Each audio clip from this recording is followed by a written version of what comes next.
क्या आप ये सर कहना चाहते हैं कि संजीव कुमार सिंह जो है वो बेटी का हत्यारा है? सकते हैं आप नहीं छीन सकते हमारे अधिकार को, चाहे आप 4 औरतें लगा करके मीडिया पे बुलवा लें और सब कर ले, कोई फर्क नहीं पड़ता। शाहरुख के अपने अधिकार हैं, अंकिता के अपने अधिकार हैं। अब तो हमको ये समझना है कि इतनी विरोधाभासी बात करने वाले संजीव जी, देखिए कभी आग लगती है तभी धुआं उठता है। संजीव कुमार सिंह एसआईटी ने एक गलती की है कि पॉक्सो एक्ट लगाया है, नहीं लग सकता। यानी संजीव कुमार सिंह जी, आपने राज्य सरकार और केंद्र सरकार के साथ धोखाधड़ी की है। इस के उस हिसाब से पोस्टमार्टम रिपोर्ट जो है वो सही है। लगातार सुनना पड़ेगा कि वो एक माचिस की तीली डाल करके एग्जैक्ट उस जगह पे गिराए, क्योंकि 60 रुपए में तो इतना ही पेट्रोल आएगा। दुमका में इस समय 100 रुपए लीटर पेट्रोल बिकता है। कि मैं शाहरुख को बचाने निकला, पर मैंने तो पहले दिन से कहा है कि मैं तो अंकिता को न्याय दिलाने निकला। फिर धार्मिक उन्माद की तरफ यूट्यूब चैनल वाले हों, मेन स्ट्रीम मीडिया, मुख्य धारा का मीडिया हो, ये लोग उसको। मेरा नाम रंजीत कुमार है और आप देशी तंत्र देख रहे हैं। एक राजनीतिक विश्लेषक जो एक मामले पर लगे हुए हैं, वो अंकिता वर्सेज शाहरुख का मामला है और यह देश में तेज़ी से एक धार्मिक उन्माद की तरफ बढ़ रहा था, एक तरफा मोहब्बत की तरह दिखाया जा रहा था। लेकिन उन चीज़ों को, उन घटनाओं को लीगल तौर पर देख रहे हैं निशांत वर्मा जी। और न्यायिक तौर पर आप कैसे देखते हैं इस मैटर को? सबसे पहले धन्यवाद देसी तंत्र। देखिए, अंकिता और शाहरुख का केस बहुत साफ और क्लियर खुला हुआ किताब है। ना जाने क्यों भारतीय जनता पार्टी के बड़े नेताओं ने जो दिल्ली से आकर के दुमका में इतना हंगामा मचाया, उससे ये ज़रा धार्मिक उन्माद की तरफ चला गया कि ये हिंदू मुसलमान का मामला हो गया। जहाँ तक मैं समझता हूँ कि खुद अंकिता के परिवार ने कभी इसको हिंदू मुसलमान करके नहीं दिखाया। वो बात और है कि मनोज तिवारी वगैरह जैसों के आने के बाद और ख़ास करके कपिल मिश्रा जैसे लोगों की वजह से इसको फिर धार्मिक उन्माद की तरफ यूट्यूब चैनल वाले हों, मेन स्ट्रीम मीडिया, मुख्य धारा का मीडिया हो, ये लोग उसको बदल के ले गए। मामला 2 लोगों का था जो कि प्रेमी युगल थे, और जहाँ तक मुझे समझ में आया है कि इसके अंदर जो लड़की है वो कई वर्षों से शाहरुख के साथ प्रेम संबंध में थी, जिसको पुलिस के रिकॉर्ड में भी दर्ज किया गया है। सर एक सवाल सर, कि शुरुआती दौर में आपको कैसे लगा कि जो उतना मीडिया दिखा रही थी, पूरे देश की मीडिया दिखा रही थी, उसके खिलाफ सर ये कैसे आप एनालिसिस कर पाए? नहीं, देश का मीडिया तो मौका मिलते ही पाकिस्तान मुसलमान करने लगता है। मुझे इतने वर्ष हो गए, आप लोग जानते हैं, टीवी मीडिया पे डिबेट पैनल्स पे बैठते हुए, और ख़ास करके जिसे आप लोग गोदी मीडिया कहते हैं, चाहे जी न्यूज़ हो, चाहे इसके जैसे कोई भी चैनल्स हो। तो मुझे तो इस चीज़ की भनक फ़ौरन, कहते हैं ना घूरे को सुगंध आ जाती है, तो मुझे इस चीज़ की सुगंध आ गई थी कि जो मुख्यधारा का मीडिया है उसको तो फ़ौरन मौका मिल गया था कि भाई इसको हिंदू मुसलमान बना दे। और जब कभी भी मीडिया इस तरीके की बात करता है तो उसकी थोड़ी सी सच्चाई की तरफ हम उतरने की कोशिश करते हैं। ये कोई पहला मामला नहीं है जिसमें मैंने सच्चाई की तरफ सच्चाई ढूंढने का प्रयास किया हो। तो जैसे ही मैंने इस मामले में थोड़ी तह तक जाने की कोशिश करी तो फ़ौरन क्लियर हो गया था कि ना तो ये मर्डर का मामला है मेरे हिसाब से, और ना ही ये कोई इतना बड़ा मामला है कि जिसके अंदर आप हिंदू मुसलमान करें। रही बात शाहरुख की, तो शाहरुख ने अगर गुनाह किया है तो फिर उसको कोर्ट सज़ा देगा। लेकिन जिस तरीके की हवा बना दी गई थी दुमका के अंदर कि भाई शाहरुख जो है वो गुनहगार है, आरोपी नहीं पर गुनहगार है, और चीज़ों का जब खुलासा कोर्ट से पहले हम लोगों के समक्ष हुआ, यूट्यूबर्स की वजह से नहीं, पर्सनल पड़ताल की वजह से, तो मुझे ज़रा ऐसा लगा कि इस मामले में ख़ास करके जब बार एसोसिएशन ने तक मना कर दिया कि हम हाथ नहीं लगाएंगे केस को, तब मैंने इसमें इंटरेस्ट लिया कि ऐसे मामले में तो ज़रूर से ज़रूर कोर्ट के समक्ष सच्चाई बयान होनी चाहिए। तो जैसे विनय दुबे सर लगातार वो कहते हैं कि गर्भवती है, तो परिवार पर जिस तरह का आरोप आप लगा रहे हैं, तो सर ये मानहानि का तो मुकदमा। सबसे पहली चीज़ तो आप लोगों को छूट है कि मुझे दिखा दें कि विनय दुबे ने ऐसा कहा हो कि अंकिता गर्भवती थी, क्योंकि एक होता है सवाल पूछना और एक होता है स्टेटमेंट देना। अगर विनय दुबे ने कहीं भी ऐसा बयान दिया हो किसी भी जगह पे कि अंकिता गर्भवती थी, तब तो मैं इस बात को आगे बढ़ाऊं। हाँ, उसने सवाल ज़रूर किया था, और वो सवाल कहाँ से निकल के आया था? वो सवाल सलमान के बयान से निकल के आया था। तो सलमान जो कि शाहरुख का बड़ा भाई है, उसका बयान था, और उसके सिवाय अन्य लोगों से जब हमने दुमका में मुलाकात की तो कुछ लोगों ने ऐसी आशंका रखी थी, जो सच है गलत है वो तो मैं भी नहीं जानता, विनय भी नहीं जानता, और मेरे ख्याल से हम लोग कोई नहीं जानता है। लेकिन ऐसी बात जब निकल के आती है तो सवाल किया जाता है। अब सवाल करना यदि किसी की मानहानि है तो मेरे ख्याल से फिर मानहानि का दावा करने वाला बेचारा या बेचारी को यही नहीं पता कि सवाल करना तो हमारा अधिकार है, नंबर 1। नंबर 2, अगर किसी बात की तह तक जाना है तो हम सबको दोस्तों याद रखना चाहिए कि सिक्के के 2 पहलू होते हैं। एक पहलू तो आप लोगों को उछाल उछाल के, रुला रुला के, हंसा हंसा के भी दिखाया गया। दूसरा पहलू देखने का आप लोगों का मन हो ना हो, हमें जानने का अधिकार ज़रूर है।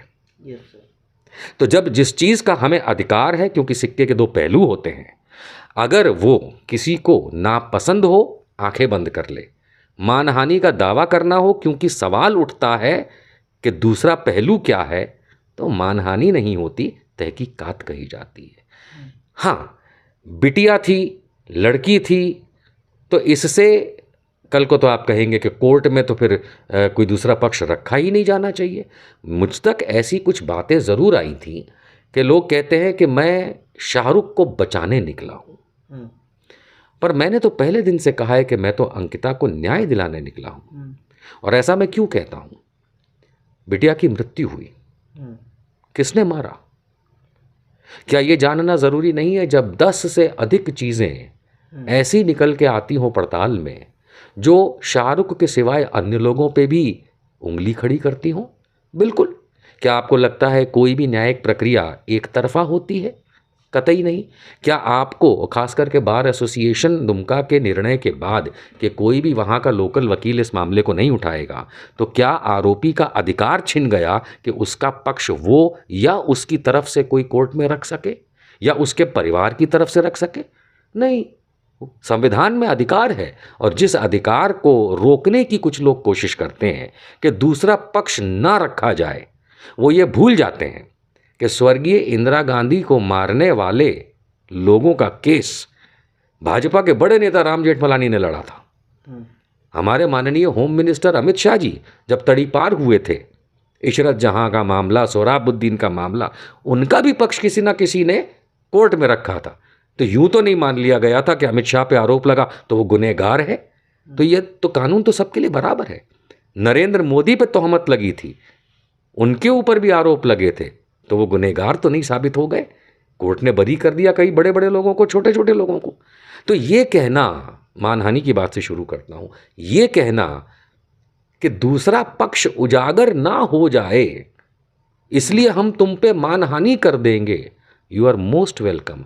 आप दोनों टाइप की मानहानि के दावे करिएगा, सीआरपीसी धारा 499 और सीआरपीसी धारा 500, वेलकम करता हूँ। सर, एक सवाल और आता है कि जैसा कि कल विनय दुबे सर के वीडियो से खुलासा हुआ कि बोतल का ढक्कन के बारे में वो जो बता रहे थे कि 600 ग्राम पेट्रोल खरीदा गया था, सर वो उसमें कहाँ तक का सत्यता है? देखिए, मामला जब सब जुडिस होता है, न्यायिक प्रक्रिया में होता है, तो सत्यता तो अब कोर्ट के ऑर्डर में पता चलेगी। लेकिन यदि मैं मान लूँ, जैसा केस डायरी में उल्लेख है और जैसा कन्फेशन में है 161 धारा के शाहरुख के, जिसको अभी हाल में कोई महिला दुमका से पढ़ के एक दिन वीडियो पे सुना रही थी, तो मुझे जहाँ तक लगता है कि अगर ये सत्यता के तौर पे मान भी लिया जाए, और ये मैं उदाहरण दे रहा हूँ, मैं इस चीज़ को जानता नहीं कि कोर्ट क्या जवाब देगा इस बारे में, लेकिन यदि 600 मिलीलीटर यानी कि एक बोतल का लगभग आधा, ये 1 लीटर की पानी की बोतल होती है, 600 मिलीलीटर इतना होता है, क्योंकि 60 रुपये में तो इतना ही पेट्रोल आएगा। दुमका में इस समय 100 रुपये लीटर पेट्रोल बिकता है। तो 60 रुपये में इतना पेट्रोल आएगा। और उसी 161 के बयान में शाहरुख ये भी कहता है कि आधा उसमें से उसने पेट्रोल की टंकी में डाला क्योंकि उसने बाइक के लिए मंगाया था, और बाकी आधा वो घर ले गया। अब उस घर ले जाने के बाद उसने हकीकत में वो कृत्य किया नहीं किया ये तो कोर्ट में साबित होगा, लेकिन मान भी लेते हैं उदाहरण के लिए कि 300 मिलीलीटर यानी कि 20 रुपए की जो थम्सअप की बोतल आती इतनी सी, उतने पेट्रोल से कोई 90% जल सकता है। तो ये तो चैलेंज करने की बात है कि वैज्ञानिक और डॉक्टर लोग हमको बताएं, क्योंकि जिस किसी भी डॉक्टर से मैंने बात करी उसने कहा इतने बड़े शरीर को 300 ml जो है वो जला तो सकता है, पर इतनी बड़े 90%, 60%, 50% नहीं। और ख़ास करके जब वो छिटक करके किया गया हो और ना कि उड़ेल के किया। छिटकने और उड़ेलने में क्या फ़र्क होता है, ये चीज़ को अगर मैं यहाँ ऐसे गिरा दूँ तो वो उड़ेलना हुआ, तो यहाँ खूब सारा हो जाएगा, उसमें आग लगाऊंगा तो खूब सारा जलेगा। लेकिन अगर मैं ऐसे डाल रहा हूँ तो कोई भी तरल पदार्थ फैल के गिरेगा। वहाँ की जो खिड़की है 2 इंच के ग्रिल वाली, उसमें से ना हाथ जा सकता है ना बोतल जा सकती है इतनी बड़ी, तो अगर किसी ने छिटक के डाला भी होगा तो फैल के गिरेगा। और क्योंकि मैं oil coordination committee of India का सर्वेयर 10 साल रहा हूँ, जो विदेश से तेल आता है, कच्चा तेल, पेट्रोल, डीजल, उसका मैं 10 साल सर्वेयर रहा हूँ, इसलिए मैं ये कह सकता हूँ कि इस तरीके से फेंका हुआ 300 मिलीलीटर किसी एक जगह को ज़्यादा गीला भी नहीं कर सकता। और फिर बड़ी महारत चाहिए होगी उस जलाने वाले को, तीरंदाज होना पड़ेगा कि वो एक माचिस की तीली डाल करके एग्जैक्ट उस जगह पे गिराए जहाँ थोड़ा सा पेट्रोल गिरा था, और उसमें से व्यक्ति 90% जल जाए। खिचड़ी है ये। सर, मेडिकल पर आप सवाल उठा रहे हैं, इसका मतलब है कि मेडिकल का जो पोस्टमार्टम का रिपोर्ट आया उसमें क्या है सर? पोस्टमार्टम की रिपोर्ट को मैं कोर्ट में डिस्कस करूंगा, क्योंकि मेरे पास कुछ चीज़ें ऐसी हैं पोस्टमार्टम की रिपोर्ट के बारे में जो आधिकारिक तौर पे मैं कोर्ट में ही उसको, जिसको हम अंग्रेज़ी में कहते हैं फ्लैट करूंगा, कि उस हिसाब से पोस्टमार्टम रिपोर्ट जो है वो सही नहीं है। लगातार सर आप दावे कर रहे हैं कि लड़की का 3 डेथ ऑफ बर्थडे सर्टिफिकेट है। सर, कभी कभी ऐसा होता है कि मानवीय भूल के कारण हो जाता है, या फिर किसी डॉक्यूमेंट नहीं होने के बावजूद भी बन जाता है। तो आप लगातार कह रहे हैं कि उनके पिताजी को जेल होना चाहिए, फ़ौरन जेल भेज देना चाहिए हेमंत सर, किस आधार पे सर? देखिए, अंकिता कुमारी सिंह बिटिया जो अब नहीं रही, उसके पिता ने अंकिता की मृत्यु के बाद जो झारखंड सरकार की पुलिस की SIT जो कि इस मामले में तहकीकात कर रही थी, उनको 2 सरकारी कागज़ जमा कराए हैं उम्र का प्रमाण। पहला है 10वीं कक्षा की बोर्ड की मार्कशीट, जिस मार्कशीट में आप जन्म की तिथि अगर देखेंगे तो वो लिखी है 26 नवंबर 2006। आज मैं आपके साथ 2022 में बात कर रहा हूँ, सितंबर का महीना है। तो यदि मैं उस डॉक्यूमेंट को सही मानूं और उस तारीख को सही मानूं कि 2006 की जन्मी बच्ची आज 15 वर्ष की रही होगी, तो वो माइनर होगी, नाबालिग होगी। लेकिन मैं आपसे पूछता हूँ, 15 वर्ष की बच्ची या बच्चा 12वीं कक्षा में कैसे हो सकता है? हमारे देश के कानून के हिसाब से पहली कक्षा में जब हम बच्चे का एडमिशन कराते हैं, दाखिला कराते हैं, तो कम से कम उम्र 5 वर्ष की होनी चाहिए। उससे कम के बच्चे की उम्र का आपको दाखिला नहीं मिलेगा। तो यदि आपने अपनी बच्ची आज 15 वर्ष की बताई तो उसे तो 10वीं कक्षा में होना चाहिए था, ना कि 12वीं में, जबकि 10वीं का उसका मार्कशीट सामने आ चुका है, यानी उसमें तारीख में कुछ गड़बड़ लगती है। साथ ही साथ संजीव कुमार सिंह, अंकिता के पिता ने अंकिता का आधार कार्ड भी जमा किया है, जिस आधार कार्ड में तारीख तो वही है जन्म की, लेकिन वर्ष 2008 दिखता है या बताया लिखा गया है। अब 2008 का मतलब हुआ आज 2022 में बिटिया 13 वर्ष की थी। यदि वो 13 वर्ष की थी तो फिर 10वीं कैसे कर ली उसने, और आज 12वीं में कैसे थी? वो तो तभी हो सकता है कि जब वो पहली साल की उम्र में पहली कक्षा में आ गई हो, यानी कि फिर गैर कानूनी बात हो गई। मानवीय भूल हो सकती है कि मार्कशीट यानी कि स्कूल के रिकॉर्ड में कहीं ना कहीं जो तारीख लिखी है उसके साथ जो वर्ष लिखा है किसी से गलती से लिख गया होगा, लेकिन वो गलती फिर आधार कार्ड में भी दिखनी सेम चाहिए कि 2006 वहाँ भी, 2006 यहाँ भी, यहाँ 2008 वहाँ 2006। तो दो जगह मानवीय भूल, और ख़ास करके जब बोर्ड की मार्कशीट सरकारी दस्तावेज़ है, किसी प्राइवेट ने बना के नहीं दिया। आधार कार्ड भारत सरकार का डॉक्यूमेंट है, किसी प्राइवेट ने बना के नहीं दिया। और एक छोटी बच्ची जा कर के तो खुद का आधार कार्ड बनवाती नहीं है, और ना ही स्कूल के एडमिशन में कहती है कि मेरा ये है, ये तो पिता ही करवाता है। तो सवाल ये उठता है कि उस पिता ने दो डॉक्यूमेंट जमा किए, दोनों सरकारी कागजात जमा किए, दोनों सरकारी कागजात में बिटिया का जन्म तारीख वर्ष के साथ लिखा है और अलग अलग लिखा है। और ना सिर्फ अलग अलग लिखा है, पर उस आधार पे बिटिया दोनों के आधार पे 12वीं में नहीं हो सकती थी, 10वीं में हो या फिर 8वीं में हो। तो ये मतलब निकल के आता है मेरे हिसाब से कि संजीव कुमार सिंह ने भारत सरकार आधार कार्ड के नाम पे और मार्कशीट के नाम पे झारखंड सरकार के साथ, या पहले अगर वो बिहार में तब एक साथ हुआ करता था, यानी राज्य सरकार के साथ धोखा किया है। इसको हम धोखाधड़ी कहते हैं। सरकारी कागज़ में आप धोखाधड़ी करा करके तो ट्रेन में ट्रैवल नहीं कर सकते अगर टिकट पे नाम किसी और का है।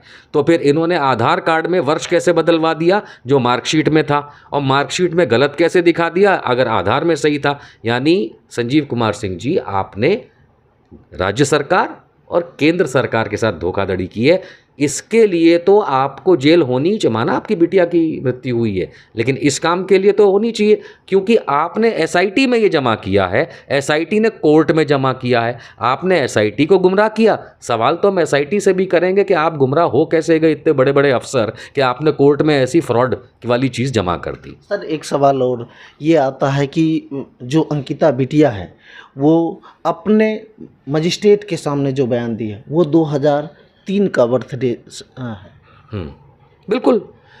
जो माफ़ कीजिए, जो दुमका में अस्पताल में जो मजिस्ट्रेट साहब और प्रशासन के अधिकारी के सामने जो अपना स्टेटमेंट लिखाया है, डिक्लेरेशन दिया है कि मेरे साथ ऐसी वारदात हुई है, वो ना सिर्फ वीडियो में पर उस कागज़ में भी जो कि मजिस्ट्रेट साहब ने बनाया था, उसके हस्ताक्षर हैं उसके ऊपर, जिसमें बिटिया ने खुद कहा है कि मेरी जन्म तारीख 26 नवंबर 2003 है। अब 2003 का मतलब इस समय 2022 में वो 19.5 वर्ष से अधिक की रही, क्योंकि नवंबर की पैदाइश थी, अगस्त में मृत्यु हुई, तो लगभग 19.25 वर्ष की रही। 19 वर्ष और 7-8 महीने की लड़की थी। प्रॉब्लम ये है कि एसआईटी ने कैसे, ये सवाल हम प्रशासन से ऑलरेडी शुरू कर चुके हैं, झारखंड प्रशासन से, कि आपने उस डिक्लेरेशन जो बिटिया ने खुद ने अपने मुंह ज़बानी दिया और उसके बाद उनकी मृत्यु हो गई, इसलिए अब उसको डाइंग डिक्लेरेशन ही गिना जाएगा, उसमें आपने अपने मन से 2003 वर्ष जो बताया गया है जन्म का बिटिया द्वारा, उसको गलत कैसे मान लिया। पिता ने आपके सामने फ्रॉड कागज़ रखे, ये आपकी नज़र के समक्ष है। बिटिया जो बोल रही है वो डाइंग डिक्लेरेशन में, तो जहाँ तक मैं समझता हूँ माननीय सुप्रीम कोर्ट तक किसी भी डाइंग डिक्लेरेशन में एडिट नहीं कर सकता। जैसे आप लोग एडिट करके वीडियो डालते हैं, ऐसा एडिट नहीं कर सकते। या तो डाइंग डिक्लेरेशन पूरा का पूरा सही होगा और या पूरा का पूरा सवालिया हो जाएगा। यदि बिटिया का वो कथन कि मैं 2003 में पैदा हुई, अगर ये आपको मान्य नहीं है उस डाइंग डिक्लेरेशन में, तो शाहरुख ने ये किया, ये कैसे मान्य हो गया। आप एक डाइंग डिक्लेरेशन को खिलवाड़ मत बनाइए।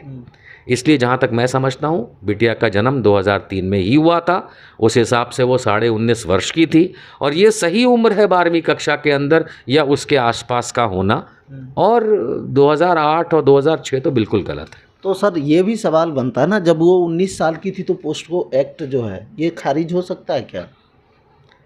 अब इसमें कहना ही क्या, जब वो 19.5 वर्ष की थी पॉक्सो एक्ट तो लगता ही नहीं है। पॉक्सो एक्ट की धारा 12 यानी सेक्शन 12 पॉक्सो एक्ट 2012 लगाया गया है, और ये कब लगाया गया? मरणोपरांत लगाया गया। बिटिया की मृत्यु हो गई, उसके बाद संजीव कुमार सिंह अंकिता के पिता और चाइल्ड वेलफेयर कमीशन CWC के लोग ये इन दो कागज़ों को लेकर के SIT के पास गए, पुलिस के पास गए और ये कागजात जमा किए, वरना 19 वर्ष की उम्र ही गिनी जा रही थी। लेकिन सडनली प्रशासन ने, झारखंड प्रशासन ने, पुलिस ने, SIT ने उस 19 वर्ष के कथन को बदल के माइनर कन्वर्ट करके उस पर पॉक्सो एक्ट की धारा 12 लगा दी। पहली बात तो वो पॉक्सो में आएगा नहीं मामला, क्यों? क्योंकि वो मेजर थी, यानी कि बालिग थी, नाबालिग नहीं थी। दूसरी बात, सेक्शन 12 जो होता है वो एक सेक्सुअल कृत्य की तरफ होता है कि यदि ऐसा बताए बच्ची या बच्चा कि मेरे साथ इस तरीके का सेक्सुअल व्यवहार किया गया या ऐसा कुछ कोशिश की गई या करने की धमकी दी गई, तब ये सेक्शन 12 अमल में आ सकती है। जहाँ तक आप सबने देखा होगा, मैंने भी देखा है, ना तो संजीव कुमार सिंह, ना अंकिता कुमारी सिंह, ना इशिका सिंह केवट, ना उसके पड़ोसी, ना उनके साथ जो 2-4 लोग लेडीज़ भारतीय जनता पार्टी और कोई वकील और कोई समाज सेवक घूम रहे, उन्होंने, ना पुलिस ने, ना चार्जशीट में SIT ने कहीं एक लाइन भी उल्लेख की है कि इसमें शाहरुख ने उसके साथ सेक्स किया हो या शाहरुख ने उसके साथ सेक्स करने की कोशिश की हो या शाहरुख ने उसके साथ सेक्स करने की मंशा दिखाई हो। तो इन हालातों में जब ना कहीं मंशा का उल्लेख है, ना कहीं कृत्य का उल्लेख है, मैं मानता हूँ कि SIT ने एक गलती की है कि पॉक्सो एक्ट लगाया है। नहीं लग सकता, और अगर प्रशासन इस बात को नहीं समझता है तो उच्च न्यायालय, सर्वोच्च न्यायालय में बड़े आराम से ये चीज़ हट जाएगी। अगर मान लेते हैं सर कि शाहरुख ने उसको अगर तेल को उड़ेला, तो उसके संदर्भ में क्या फांसी की सज़ा शाहरुख को मिल सकती है? देखिए, ये स्पेक्यूलेशन कहते हैं अंग्रेज़ी में। पहली बात तो उड़ेला नहीं है, छींट के मारा है, फ़र्क होता है। लेकिन मृत्यु का कारण जो है वो पेट्रोल है।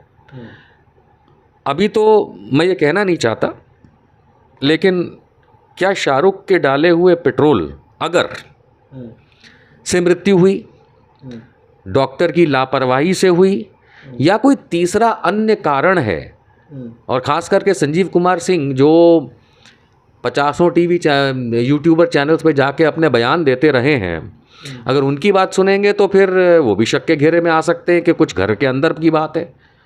तो अभी तो ये कहना बड़ा मुश्किल है, क्योंकि ये तीनों एंगल हैं।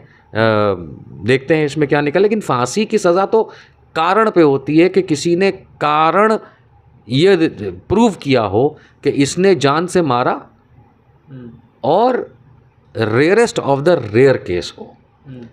भारत के कानून और सुप्रीम कोर्ट की गाइडलाइंस के हिसाब से rarest of the rare case जो होता है, यानी कि बिल्कुल ही अजूबा केस होना चाहिए, क्योंकि मर्डर बहुत सारे हुए हैं। मैं शाहरुख या संजीव ऐसे नाम लेके नहीं कह रहा हूँ, लेकिन मर्डर तो बहुत सारे होते हैं इस देश के अंदर, और उनमें सज़ा भी मिलती है।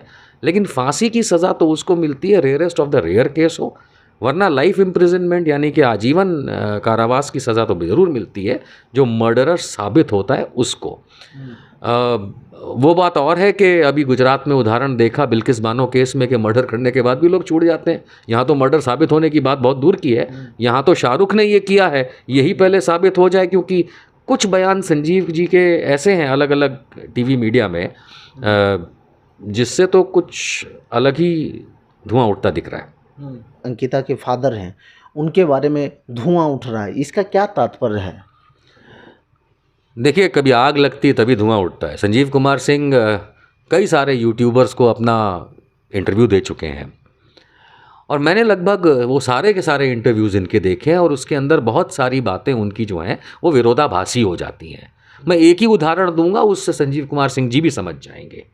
एक टीवी चैनल या यूट्यूब चैनल को वो इंटरव्यू देते हुए कहते हैं कि सुबह जब 4 बजे के आसपास बिटिया अंकिता जल रही थी, आग का गोला बन करके हमारे पास आई, तो फिर हम लोगों ने किसी तरीके से पानी से बुझाई वो आग अपने आप, और फिर उसके बाद हम 3 लोग, वो ये ऐसा कहते हैं कि हम 3 लोग उसको अस्पताल ले गए टोटो में। वो 3 लोग जो हैं उन्होंने खास करके बताया उनकी बेटी, उनका जमाई और वो खुद। उनकी बेटी मतलब इशिका सिंह, जमाई मतलब विकी केवट, और खुद मतलब संजीव कुमार सिंह। विकी केवट उनका जमाई जो है वो, और इशिका सिंह बड़ी बेटी, ये संजीव कुमार सिंह के घर से लगभग 1 किलोमीटर दूर रहते हैं। सुबह 4 साढ़े 4 बजे की जब ये घटना हुई होगी, तो फिर जब आग बुझा दी गई होगी, तो उसके बाद संजीव कुमार सिंह ने अपनी बिटिया को फ़ोन किया होगा, अपने जमाई को फ़ोन किया होगा। ऐसी बिटिया और जमाई जिनके साथ उनके बोलने चालने के टर्म्स कंडीशंस नहीं हैं, क्योंकि पॉक्सो का केस लगा करके इसी जमाई को इन्हीं सिंह साहब ने 6 से 8 महीना तो जेल में रखा था दुमका की, और उसके बाद समाधान हुआ और इशिका के साथ शादी कराई थी। तो ऐसे लोगों के साथ जिनके साथ उनके बोलने के टर्म्स नहीं है, सुबह 4 साढ़े 4 5 बजे उन्होंने बुलाया, इंतज़ार किया। वहाँ पे बिटिया जल गई 90%, ये इंतज़ार कर रहे थे, आए होंगे 15 मिनट 20 मिनट आधा घंटा 10 मिनट जो भी है, उसके बाद टोटो में लेके गए। और ऐसा साफ उन्होंने कहा कि पड़ोसियों से मदद नहीं ली। कट टू का मतलब होता है अब दूसरी बात। दूसरे यूट्यूबर को ये कहते हैं, पूरा कमरे के अंदर समझाते हैं कि ऐसे ऐसे आग लगी, ऐसे ऐसे भाग के आई, यहाँ तक भाग के आई, और उसके बाद हम लोगों ने आग बुझाई, दरवाजे का गेट का ताला खोला, टोटो में बिठाया, तुरंत ले गए। अब दूसरे व्यक्ति को इशिका और विकी की ये बात भी नहीं करते हैं बुलाने की या साथ में ले जाने की। तो ये जो विरोधाभासी बात संजीव कुमार सिंह जी करते हैं, इसका मतलब ये है कि वो कुछ छुपाना चाहते हैं। क्या आप ये सर कहना चाहते हैं कि संजीव कुमार सिंह जो है वो बेटी का हत्यारा है? देखिए, मैं ये तो नहीं कह रहा हूँ इस समय कि संजीव कुमार सिंह बेटी का हत्यारा है, लेकिन ऑनर किलिंग जो कही जाती है वो तो इस देश में बहुत होती है। तो ऑनर किलिंग को अब आप बोलेंगे ऑनर किलिंग बोल करके तुम तहमत लगा रहे हो, फिर वही बात आती है कि कानूनन सिक्के के 2 पहलू होते हैं। आप एक पहलू देख रहे हैं, मैं भी देख रहा हूँ आपके साथ, मैं दूसरा पहलू भी उजागर करने के लिए दिमाग में बात कर रहा हूँ आपसे। आपको लगता है कि ये फालतू बात कर रहा है, माफ़ कीजिएगा। ऑनर किलिंग, आपको याद है कि 2019 में ही दुमका में ही ऑनर किलिंग हुई थी, नहीं याद है ना? क्या कर सकते हैं? तो ये कह देना कि ऑनर किलिंग नहीं है, ये तो तब होता कि सीसीटीवी में पुलिस को बजाय वो पेट्रोल शाहरुख लाता हुआ दिखने के बजाय मर्डर करता हुआ दिखता, तो मैं कहता कि ठीक है, शाहरुख को अभी फांसी दे दो। लेकिन जिस तरीके के पूरे मामलात हैं, जिस तरीके की ये पूरी बातचीत है, संजीव कुमार सिंह के इतने विरोधाभासी और जो गुस्सैल बिहेवियर है, आप संजीव कुमार सिंह जी के वीडियो देखिए, मैं उस पर मानहानि कर दूंगा, मैं उस पर वो कर दूंगा, मैं उस पर ये कर दूंगा। जिस दिन बिटिया की मृत्यु हुई, उसके बाद जब उनके घर आप जैसे और चैनल वाले गए, तो वो करके फू फू फू करके बात कर रहे हैं, ये दुख था उनका, वो गुस्से में थे। एक यूट्यूबर को तो यहाँ तक कहा है कि अगर कानून शाहरुख को सज़ा नहीं देता है मौत की, तो हमको दे दो, एनकाउंटर कर दो, मैं उस पर पेट्रोल छींट छींट के उसके मारूंगा। जब आप ये बात दसियों चैनल पे कह सकते हैं कि आप उसको छींट छींट के मारेंगे, कहीं आपने ऐसा किया है पहले, एक्सपीरियंस है? शायद नहीं भी। तो ये सारी संजीव कुमार सिंह जी जो बातें करते हैं ना, मैं हमेशा कहता हूँ कि जितनी ज़्यादा बात करोगे ना भाई साहब, उतना आप ही दलदल में फंसोगे। अगर शाहरुख ने गुनाह किया है, जितना किया है उतने की सज़ा मैं खुद दिलाऊंगा, लेकिन मृत्यु का कारण यदि कोई और है तो सज़ा उसको भी होगी, बच नहीं सकता। मानहानि करें, फौजदारी मुकदमा करें, आप कुछ भी करें, ये सिक्के की दूसरी साइड है। इसको उजागर करना, पेश करना, और जो गलत है उसको कोर्ट में ठीक करवाना, ये हमारा अधिकार है। आप हमारे अधिकार को कैसे छीन सकते हैं? आप नहीं छीन सकते हमारे अधिकार को, चाहे आप 4 औरतें लगा करके मीडिया पे बुलवा लें और सब कर ले, कोई फर्क नहीं पड़ता। शाहरुख के अपने अधिकार हैं, अंकिता के अपने अधिकार हैं। अब तो हमको ये समझना है कि इतनी विरोधाभासी बात करने वाले संजीव जी, आपका क्या रोल रहा पिछले 4 वर्षों में, जब आपने और आपके परिवार के लोगों ने अंकिता और शाहरुख को आपके घर में रात को रंगे हाथ पकड़ा था और मारा था, से लेकर के अब 2022 के अगस्त महीने तक जब बिटिया की मृत्यु हुई, आपका क्या रोल था? ये ऐसे थोड़ा छोड़ देंगे, फ्रॉड कागज बनाते हैं, गलत कागज एसआईटी को दे देते हैं। तो फिर भैया, ये पिता ज़रूर हैं, इनकी बिटिया गई, हमें भी दुख है, लेकिन ऑनर किलिंग जो होती है इस देश में होती है। मैं ये नहीं कह रहा हूँ कि आपने की, पर हो सकता है साबित तो कोर्ट में होगा, हम तो नहीं कुछ कह सकते। पर मेरा आप पे आरोप नहीं है, मेरा ये सवाल है। अंतिम सवाल सर गोदी मीडिया को लेकर है। सर, एक घटना अंकिता जो उत्तराखंड की बेटी थी, वहाँ भी घटना हुई और यहाँ भी घटना हुई। यहाँ आरोपी पकड़ा गया, वहाँ पे आरोपी नहीं पकड़ा गया और बार बार दबाव बनाने के बाद। सर, आप इस तरह की चीज़ों को किस तरह देखते हैं कि मीडिया में वहाँ पर हाईलाइट नहीं हो पाता है और यहाँ पर तुरंत हाईलाइट हो जाता है, मारो फारो इस तरह के दंगाई नारे लगाए जाते हैं?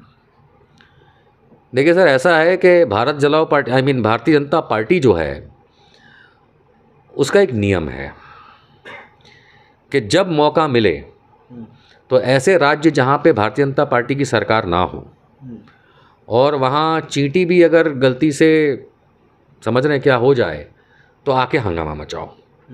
मैं इसका उदाहरण शाहरुख और अंकिता केस के साथ नहीं दे रहा हूँ क्योंकि लोग बोलेंगे चींटी बोल दिया, ऐसा नहीं। मेरा कहने का तात्पर्य है कि भारतीय जनता पार्टी जो है वो हर वो मुद्दे को बड़ा बनाना चाहती है जो किसी ऐसे राज्य में हुआ हो जहाँ बीजेपी की सरकार नहीं है। क्योंकि आप जानते हैं कि चिन्मयानंद, सेंगार, कितने बड़े बलात्कारी आराम से निकल जाते हैं। योगी आदित्यनाथ उत्तर प्रदेश के मुख्यमंत्री, दर्जनों केस खुद पे लगे हुए थे, भयंकर भयंकर, उसको उनके सामने कोई एक्शन नहीं होता। प्रज्ञा ठाकुर जैसों को ये सांसद बनाते हैं। तो इनकी जो प्राइमरी मंशा है वो है समाज के अंदर भेदभाव पैदा करना और दूसरी मंशा है कि उस भेदभाव के चलते पूरे देश को उधम सिंह नगर बना देना। ऐसे में इनकी चाहे बेचारी अंकिता भंडारी का उत्तराखंड का मामला हो या अंकिता कुमारी सिंह का मामला हो, इनको तो सिर्फ मौका चाहिए हंगामा मचाने का जहां ये मचा सकते हैं और जहां कहीं भी भारतीय जनता पार्टी की सरकार है। अब बिल्किस बानो केस से ज़्यादा बड़ा मैं क्या कह सकता हूं कि जब इनकी मंशा बलात्कारियों का साथ देने की है, मर्डरर्स का और आतंकवादियों का साथ देने की है, तो फिर ऐसे मामले के अंदर ये सवाल उठता ही नहीं है कि ऐसा ये लोग क्यों करते हैं। सर, सवाल तो आप पे भी ना उठेगा कि जो आप यहाँ पे आ गए, झारखंड में आ गए, रांची में अंकिता बिटिया को न्याय दिलाने के लिए, क्या आप अंकिता भंडारी जो हैं उनके न्याय के लिए कुछ कर सकते हैं? देखिए, एक आदमी हर जगह नहीं पहुंच सकता, माफ़ कीजिएगा, लेकिन हमारे देश में हर एक घंटे में 3 बलात्कार होते हैं। यानी कि हमारे देश के लोगों के अंदर कुछ ऐसी मानसिकता है कि बलात्कार ना हुआ मजाक हो गया। अब निशांत वर्मा हर जगह तो नहीं पहुंच सकता। ठीक है, दुमका वाले केस को मैंने इसलिए संभालने की बात करी क्योंकि बार एसोसिएशन ने मना कर दिया था वकीलों की कि हम हाथ नहीं छुएंगे। कारण वो था, मुझे ना शाहरुख से कोई मतलब ना अंकिता से कोई मतलब, लेकिन जब वकील गणों ने, उनकी एसोसिएशन ने खुद ही जज बन गए बिना एग्ज़ाम दिए और कह दिया कि नहीं हम केस ही नहीं छुएंगे, तो निशांत वर्मा अगर विदेश में होता तो वहाँ से भी आ जाता। रही बात अंकिता भंडारी बेचारी की, तो वहाँ तो मामला कोई ना कोई वकील संभाल रहा है, इसलिए मैं उधर नहीं दौड़ूंगा। ये जवाब है मेरा। तो लगातार आप देख रहे हैं कि शाहरुख के वकील निशांत वर्मा जी लगातार अपना दलील दे रहे हैं। आगे क्या कुछ होगा, हम इसी तरह देसी तंत्र चैनल पर अपडेट करते रहेंगे। तब तक के लिए देखते रहिए देसी तंत्र।